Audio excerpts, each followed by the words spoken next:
Unregulated commercial and sports hunting was a major threat to polar bears in the 1960s and the 1970s. Pressure from commercial hunters using light aircraft and other modern methods was so great that the 5 polar bear nations reached a landmark accord to regulate these practices and conserve polar bear despite the tensions of the Cold War. The 1973 Agreement on the Conservation of Polar Bears was signed in Oslo in November 15 of that year by Canada, Denmark, Norway, the US, and Russia. It was the first time the 5 polar bear nations had come together on shared wildlife conservation issue. It remains one of the strongest multilateral environmental agreements ever signed.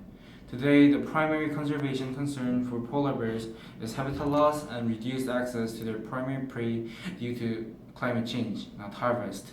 Other challenges include increased commercial activities, pollution, disease, inadequate habitat protection, and potential for overharvest in smaller or declining soil populations.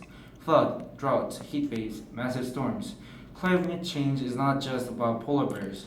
It has profound impact on people too. It affects that will intensify unless we reduce greenhouse gas emissions. Climate warming acts like a performance-enhancing drug on the global climate system, making extreme events more likely and more damaging. How are polar bears affected by the climate change? Polar bears have evolved for life on the sea ice, which they rely on reaching their single prey. But the Arctic sea ice is rapidly diminishing due to warming Earth, affecting the entire Arctic ecosystem from copepods to seals to walruses.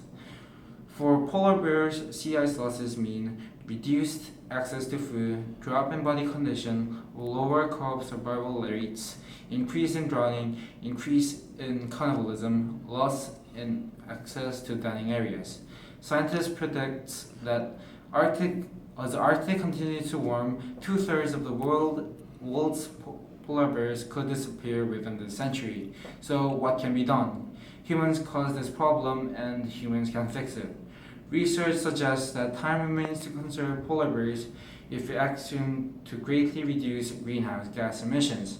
This means all of us, individuals, communities, businesses, and governments, must work together now.